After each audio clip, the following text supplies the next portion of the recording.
What's up, guys? Mason the Brock Henderson here, and this is Hawkeye Season 1, Episode 6. And so, this is Christmas. And I hope you had fun. Apologize for my singing. But I kind of had fun with this.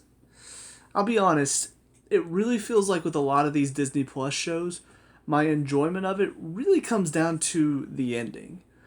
And so far, all of them I've had issues with how they end. Some of them it's because I was hoping to get wrap up on certain stories, and clearly I was just hoping for too much, and they're building up these stories for future installments of the MCU, which means I'm just kind of left with a cliffhanger of like, well, what am I supposed to feel about this? Because it's not really finished.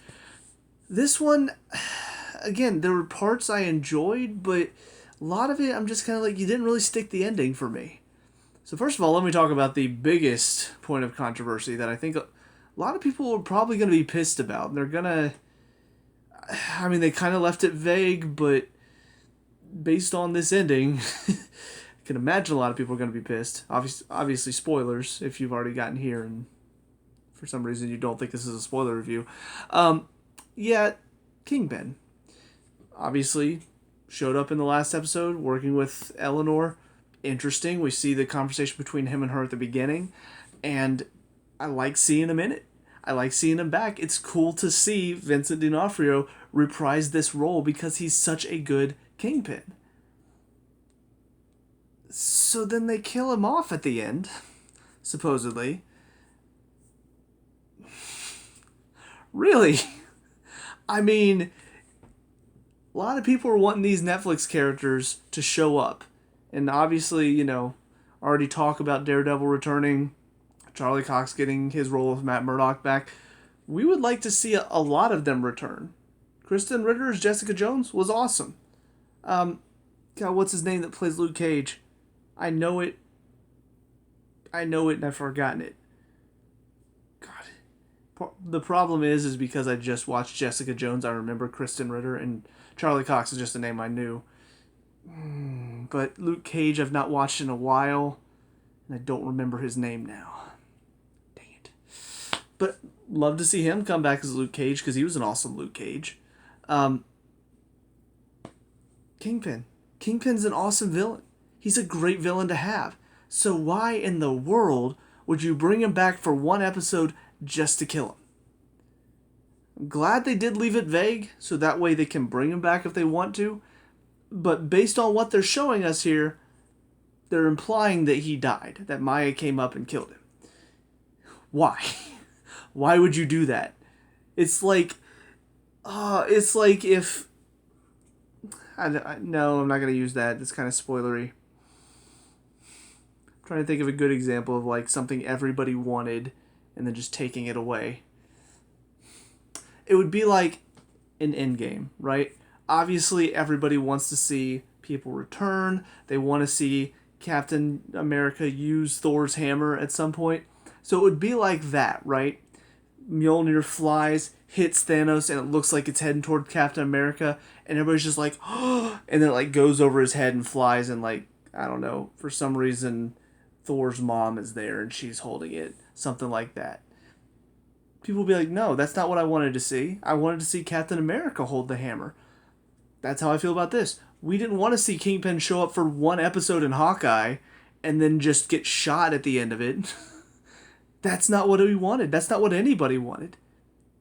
And honestly, I'm not going to lie, it kind of feels like there might have been some rewrites. Because the fact that he showed up so last minute and it feels like it didn't really amount to anything. Him being there didn't amount to anything, and then he just gets shot at the end. Kind of felt pointless. The dog, don't even know why the dog showed up. Don't even know why the dog was so promoted when he was literally only a part of that first episode where he bit the guy's leg and then that's it. Didn't get used again here. Just sort of at the house, just like, oh yeah, we'll just leave him there. Then why is he here? Why do you have this dog if you're not going to use him at all? I don't know. It just really, really feels like they had some of these story elements and then they just didn't go through with it. Another one, the end of Black Widow, right? We see this Valentina lady showing up, handing the picture of Clint to Yelena and saying, hey, he's the one that killed your sister, go get him. Well, I thought that was going to tie in here where the reason she got that picture and the reason she got the assignment to kill him was because Eleanor wanted Clint dead. And so when we find out that Kingpin is the one that she asked to hire the Black Widow assassins to kill him, in my mind, I'm thinking, okay, so does that mean that Kingpin is working with this Valentina lady? Is that what they're implying here? But then she never shows up. So why was she the one that handed the assignment to Yelena then? Is that going to be answered later, or did they just forget about that? They're just like, let's see, we've got Daredevil back, we're getting Kingpin back. I don't know, let's just have Kingpin be the one that hired her. You're forgetting about that scene now then, if that's the case. So, I don't know, it really, really feels like there's some writing issues. Like, they couldn't figure out how to end the show, they couldn't figure out who the bad guy was going to be, and so they were just like, hey, what if we got Kingpin? Like, that's kind of what it feels like. And then again, just to have him supposedly get shot, again, it goes off camera, so you could apply that either one, they did that so we wouldn't have to see him get shot in the head, because it's Disney Plus, not Netflix, so they can't really show that on Disney Plus. Or you could imply that they're zooming up, or not zooming up, but panning up, so that way we don't see whether he gets shot. There's still a chance that he parries the gun, or maybe gets shot in the shoulder, which gunshot to the shoulder is not really going to harm him. So, I don't know. I really hope that they aren't actually dumb enough to have killed him off after one episode of getting him back in Hawkeye. Because that would be really, really dumb. It would just... really dumb. So, with that being said, though, the rest of it was pretty enjoyable. Seeing basically this whole plan where they have to step in to save Kate's mom because she basically turns her back on Fisk, which nobody does. And if you know Fisk, you would know that. So the fact that she's just like, oh no, I'm out. Just like, how long have you been working with this guy and you really think you could just be like, oh, I'm out, bye? It's not how that works. So the fact that she thought she could do that was kind of hilarious. But yeah, just everything with the build-up, getting the LARPing team to join. Kind of funny, their inclusion at the end, helping the people get out and fighting just a couple of the tracksuit mafia. Kind of funny to watch. And then, of course, finding out Eleanor not just was in bed with Kingpin, but also is the one that killed Armand. I will say I was a little bit spoiled on that because I was there when they filmed a scene where she... the scene that didn't even apparently make it, but there was a scene where she was getting put into the back of a cop car, and I did see that scene. So I knew that she was going to end up being a bad guy, but I couldn't really say anything, obviously. But yeah, just her being the one that was involved and Kate deciding that she's going to turn her mother in is a good character development for her, because now she's kind of on her own, and it really, I guess it gives her more of a reason to sort of go, not really move in with Clint, but basically be his protege, because now she doesn't have to worry about what if my mom's in danger, what if people find out that she's there and they can get to me by getting to her, type of thing. Like, I feel like it does sort of loosen her up to be Hawkeye now. And that's sort of what they imply at the end whenever she's like trying to figure out a name, and Clint, they do the Fantastic Four thing, or Fan Four stick, if you will, because he's like, oh, I have an idea, and then shows the title. Just like, why do movies want to do that nowadays? I don't really get that.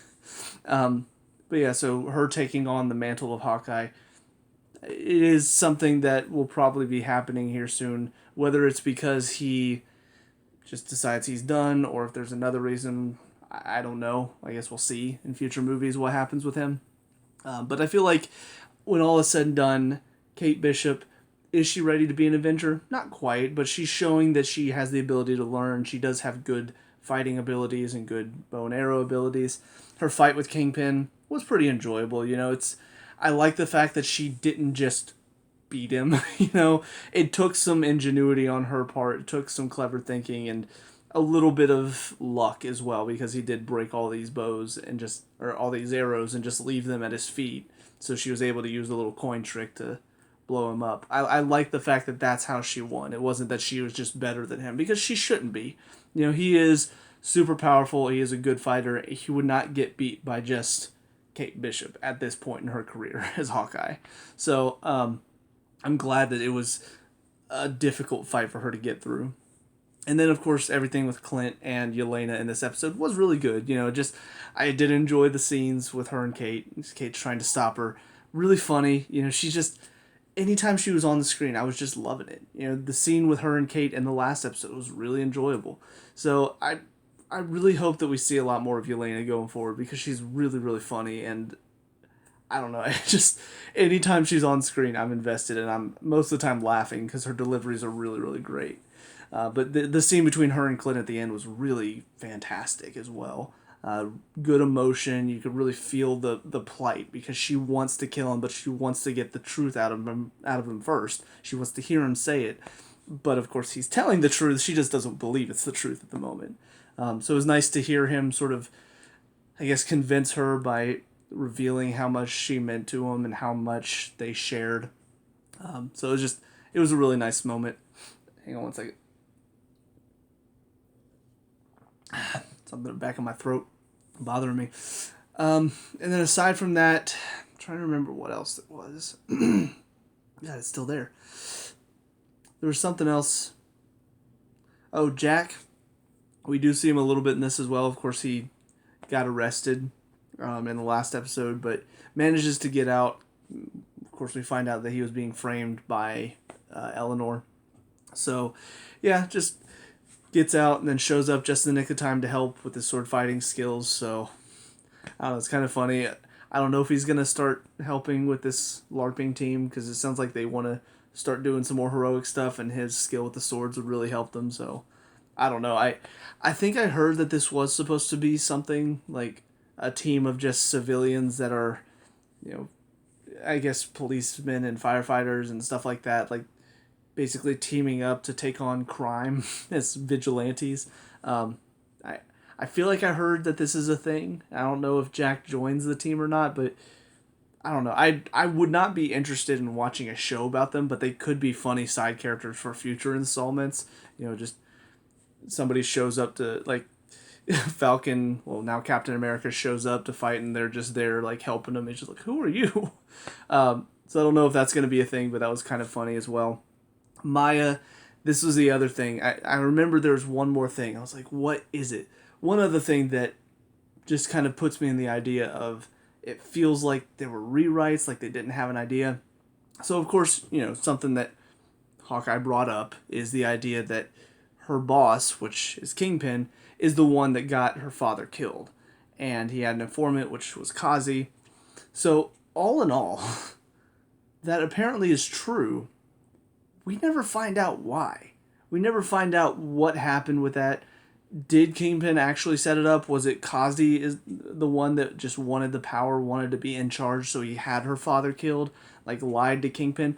We never got any of that. I expected there to be some sort of talking between Maya and Kazi whenever she showed up to fight him, but there really wasn't. Like, she was just like, hey, we should go together. We should leave together. Even though I thought she suspected him of being the one that got her father killed. There was no sense of that. She was like, let's just leave together. And then you're just like, I can't. This is my world. This is my life. So I don't really know what happened there. Like, they never really clarified why Ronan went after her father. Why, why Kingpin would do that in the first place. Why Kazi wanted him gone. Did Kazi want her to take the position, or did he want her out? And then if he did want the position for himself, then why didn't he have Maya get killed as well? Did he really care for her? I don't know. It felt like there were some holes that were left open. I know at one point he said this was never meant to be your life. So I guess maybe he thought that she wouldn't take over when her father died. And maybe he really did care about her and didn't want her dead. So that's why he didn't try to have her killed after she took power. But I don't know. It still felt like there were some plot holes that they never really filled. And they just sort of left them open. So it's just, I don't know. It feels like all of these shows, there's something that I'm left with this feeling of, but I need answers. I need answers to these questions, and it feels like you're not giving them to me. It feels like you just you set up a lot of these questions. Maybe some of them will be answered in the future. This is one that doesn't feel like it will be. This is not one that I'm sitting here going, oh yeah, we'll probably find out maybe next season of Hawkeye why Maya's father was killed. I never really got that sense. So, and then of course, we don't know what happens with her, whether she does end up killing Kingpin or whether he stops her. And if he does stop her, is he going to kill her? Because it does seem like he cares for her. It does, whenever he finds out that she's turned against him, he does seem genuinely upset by that. So maybe it's something where he does care for her, and finding out that she's on the other side now, it makes him sad because, well, now that means she has to die, and he doesn't want to do that. So I don't know. Just, again, very open-ended there, and I don't know what they plan to do with it. I don't know if they plan to bring him back, but they really should, because he's a great villain and great actor playing him, so why would you kill him off after one episode? And then finally, The Watch. And this is where I feel like really kind of muddied, because what is the point of The Watch? I think I remember him saying something, Clint saying something along the lines of, it's a watch that belonged to somebody who was in deep cover, and it reveals who they are, possibly. So why did the tracksuits want it? Does it have to do with Kingpin and Laura? Like, was there some sort of business relationship there previously? I don't know. It turns out to be Laura's watch. We find that out, and she, flips it over to the other side, and there's a S.H.I.E.L.D. logo. So clearly there's something there with her S.H.I.E.L.D., and then I guess Kingpin is the one that wanted the watch, because that's what the tracksuits were there for. Why? Is this something that we're supposed to find out later? Like, we'll find out more about Laura in a future installment of Hawkeye? Or are we supposed to know already and I missed it? I don't know. But, I don't know. I really feel like there's some stuff that they either forgot about or they're planning to talk about it later, but I'm worried they're going to forget about it, because it seems like a bit of a smaller issue, something that should have already been explained to us. But I don't know. All in all, I mean, it was still enjoyable. I still had fun watching, and I still enjoyed a lot of the scenes, but there's just a lot of writing issues I had near the end. And honestly, I've had with a lot of these Disney Plus shows. I feel like they've not done a good job of wrapping things up in a satisfactory way for some of them. So it's where I am right now. I'm hoping that things will get explained soon. I'm hoping that some of these loose ends will be tied up, but at the moment it feels like there's a lot of issues with these Disney Plus shows where it feels like they're setting up for future stuff and forgetting to just tell their concise story first. And it's not necessarily a bad thing, but there are a couple of them that have suffered from that a lot. Like, I think Loki really suffered from that because there was no real climax. They were just building up to, oh, the multiverse is a thing now. And that's pretty much all it was building up to. And it kind of hindered the show because, like, well, where's the resolution then? Because it didn't really feel like there was much of one. And then for this one, like I said, it just feels like Kingpin was sort of thrown in last minute to be like, oh, guys, tie into the Netflix show, with Daredevil coming back. And then it just sort of feels like they were not sure how to end his story. And they're just like, we'll just have him maybe get shot off screen.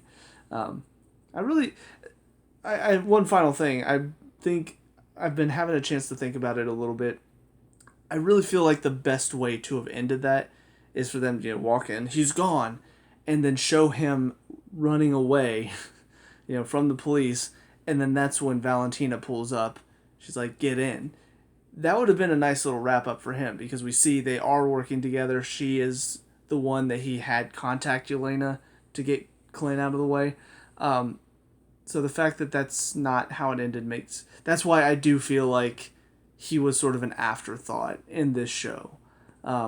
Because just because there was that connection made in Black Widow at the end of it in the post-credits scene, I feel like that would have been the proper way if this were something they had planned. So the fact that all of a sudden he's just in it and then he's gone and there's no real connection to Valentina or whatever she's trying to do, kind of feel like that was just sort of not planned, and they're just throwing things together as it comes, and they're just like, oh, now we have rights to this, so let's throw that in there. And yeah, a little frustrating, but all in all, still enjoyable, still a good show, still fun to watch. Nothing will ever be as bad as the Eternals, so at least it's got that going for it. But anyways, with all that being said, though, let me know what you guys think down in the comment section below. What were your thoughts on this final episode? What were your thoughts on Hawkeye overall? Let me know. We can talk about and discuss all that good stuff. Leave a like and subscribe. Future Hawkeye, well, I guess Marvel reviews. Hawkeye, if they make a season 2, which I feel like they probably will, but we'll see. And until I see you when I see you. Peace out. Have a Merry Christmas.